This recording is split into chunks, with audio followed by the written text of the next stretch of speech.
खेबथाम आर्मि साख्रि गारबोनाय मानाव गेदेर प्रमद बर' सारखौथ' गोबाङा सोंलु दैखांदोंमोन बै समाव माला मोननायब्रा माला गारखो। नैबे भिडिअनि गेजेरजों माखासे फुल आपडेट मोनगोन जारिमिननिफ्राय लानानै सोमावसारनाय बोरै मा जाबोनाय बिथाङा दिनै अन दा स्पट मोनसे प्रग्रामावहाय क्लियारै माखासे बाथ्राफोरजों बोरैनिफ्राय बोरै माब्रैमोन नैबे भिडिअनि गेजेरजों साफ्रोमबो बर' रायजो राजाफ्रा मिथिनाया गाहाम। नाथाय बिनि सिगाङावबो जेला 1987 मायथाइनि सोमावसारनाया जाजेनो बै समाव जोङो हाइ स्कुलनि फरायसामोन आरो बै समनि थासारिखौबो जोबोद खाथिनिफ्राय जोङो नुनो मोनदों आरो जोंनो ओरैबायदि मोनसे जेनेरेसन ओरैबायदि मोनसे आंखाल जायनि जागायनाया सोमावसारनायजोंसो जादों। जोंनि फरायफुनाय समावनो जोंनि हांखोआ एबा स्क्रिप्टआ सोलायदोंमोन। मालाबा असमिया, मालाबा बर', मालाबा इंलिश बेजों जोङो फरायनो गोनां जादोंमोन आरो बै समावनो पिटिसि एबसुनिफ्राय लानानै एनडिबिबिएलनिफ्राय लानानै बे गासैबो थासारिया जोंनि मेगन सिगाङावनो जादोंमोन। दा बेनिखायनो बर' हारिनि थामोनथा, बर' हारिनि रैखाथि आरो बर' हारिनि सोरगिदिं जौगानायनि बाथ्राखौ लानानै बर' हारिनि जांख्रिखांनायनि जि मोनसे गोदान जारिमिन बेवहाय गुबुन जोंनि बैसोनि मानसिफोरजों लोगोसे आंबो सासे साखि होननानै आङो गावखौनो बुंनो सानो। नाथाय अबंलावरिनि अननायाव आरो दुलाराय बर' फरायसा आफादनि माखासे दैदेनगिरिफोर आरो मददगिरिफोरनि अनसायनायाव आंबो एबसुआव थानानै गोबां सम खामानि मावनो मोनदोंमोन। जों बयबो मिथिगौ 1963 मायथाइयाव बर'आव मोननै आफाद जोनोम जादोंमोन, पिटिसि आरो एबसु। पिटिसिआ जोनोम जादोंमोन जानुवारि दाननि 23 अक्ट'आव आरो एबसुआ जोनोम जादोंमोन फेब्रुवारि दाननि 15 अक्ट'आव 1963 मायथाइयाव। बिनि सिगाङाव 1952 मायथाइयाव बर' थुनलाइ आफाद जोनोम जादोंमोन। बे मोनथाम आफादनि जोनोमानो बर' हारिनि राजखान्थि मोनथाय, समाजारि सांग्रांथि, जोंनि राव थुनलाइ हारिमु आरो सिनायथिखौ मुलुगाव गोख्रों महरै गायसननो थाखाय गोदान मोनसे जांख्रिखांनायखौ लाबोदोंमोन। बर' थुनलाइ आफादा मेंनो रोङैजासे बिथांमोना दिनै बर' राव थुनलाइखौ लानानै जोंनि हारिमुखौ लानानै गोब्राब हाबा मावनायनि गेजेरजों 2002 मायथाइयाव पिटिसि सुक्ति जानायनि उनाव बर' रावा 80 सिडिउलाव थिसनजाबाय। भारताव दाबो गोबां राव दङ, 500-600 दाबो राव दङ भारत हादराव, नाथाय मात्र 22 रावाल' भारतनि रिकगनाइज लेंगुवेज, मोनसे बयजोंबो दिनै गनायथि मोननाय भारत हादरनि संबिधानाव गनायथि मोननाय राव आरो बिनि गेजेराव बर' रावाबो मोनसे गनायथि मोननाय राव। दिनैनि समाव जोङो सानोबा गोमोयो जे जोंनि दैदेनगिरिफ्रा गुबुन हारिनि सोबख'नाय, नासयनाय, थगायनायनि गेजेरावबो बबे खामानिखौ मावग्रोनांगौ, बबेखौ मावसिनग्रोनांगौ बे बाथ्राफोरखौ बै समाव साननो हादोंमोन। जोंनिफ्राय गोबां सुबुं अनजिमा थानाय हारिफोर दङ, जायनि सुबुं अनजिमाया 1 कोटि, 1 खावसे कोटि, 2 कोटि गाहाम सुबुं अनजिमा दङ। नाथाय बै हारिफोरनि रावाबो दिनै भारतारि राव हिसाबै गनायथि मोनाखै। जोङो प्राय 15 लाखसोल' बर'फोर दङ आरो बर' फोलेर होनाय आसामाव जोङो 22 लाखसो दङ।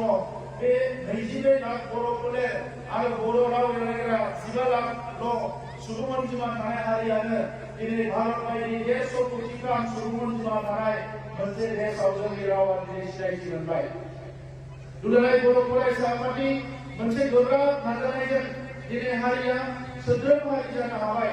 बै समाव सरासनस्रा रायजो जानाय जोंनि गानग्रा न'खर संसारखौ जौ लोंनाय बायदिसिना लेखा फरायै न' बां फोसाबना हामा खालामनो लानो हायै गोबां गाज्रा थासारिनिफ्राय दिनै बर' माहारिया मोनसे साबना हामना अबस्थायाव फैबाय। जोंनि न'खराव डमेस्टिक भायलेन्स होननानै जायखौ बुङो, न'खरनि गेजेराव नांलाय खमलाय जानाय, बेफोरबो दिनै लासै जोबनो हमबाय। लेखा फरायनायनि फारसे गोबां जोंनि मानसिफ्रा सांग्रां जाबाय। जोंहा तामुलपुर जिल्लाया गोदान जिल्ला, नाथाय बे गोदान जिल्लायावनो देग्लाय बोसोराव अल आसामनि मादाव हायर सेकेन्डारि आनजादनि साइन्सनि रिजाल्टआव अल आसामाव टप जानो हादों। बाक्सा जिल्लाया आर्ट्सनि रिजाल्टआव अल आसामाव टप जानो हादों। चिरां जिल्लायाबो मेट्रिकआव खेबनै अल आसामाव दिनै मेट्रिकनि रिजाल्टआव जौगानाय डिस्ट्रिक्टफोर जरहाट शिबसागर जौगानाय डिस्ट्रिक्टफोरनिफ्राय जोङो 1 नाम्बाराव थांनो हादों आरो बेनि आन्दोआव दुलाराय बर' फरायसा आफादनि मेंनाय एबा थाद'नाय गैयाजासे सोलोंथाइनि फारसे सांग्रांथि लाबोनाय 2006 मायथाइनिफ्रायनो जोङो बर' बिजोंनि थाखाय बै समाव गुन गोनां सोलोंथाइनि मावथांखि आरो लोगोसे बर' बिजोंनि सोलोंथाइ बोसोर फोसावनानै दिनैसिम दुलाराय बर' फरायसा आफादनि जिल्ला दख'राफ्रा सोलोंथाइनि फारसे खामानि मावबोदों। जौ जुवानि फारसे जिर' टलारेन्स मालाबाबो जौ जुवाखौ दुलाराय बर' फरायसा आफादा लाय होबोआखै। दा जों बयबो मिथिगौ दिनैनि मुलुगा जोबोद जौगालांबाय। मोनसे समाव लेखा गोरों होनना बुङोबा जाय हांखोखौ सिनायो गावनि सागानखौ सिगनेसारखौ होनो गोरों बेखौनो लेखा गोरों होनोमोन। नाथाय आथिखालाव लेखा गोरों होनना बुङोबा कम्पिउटार रोंनांगोन जोङो टेक्न'लजिखौ बुजिनांगोन अब्लासो सासे मानसिखौ लेखा गोरों होननानै बुङो। दा ओंखायनो मुलुगाव जौगानाया मालाबाबो सिमा गैया। आमेरिकाया इंलेन्डआ जौगालांदों जोंबो जौगालांनांगोन नङाबा जों मालायजों गादबजागोन नासयजागोन थगायजागोन।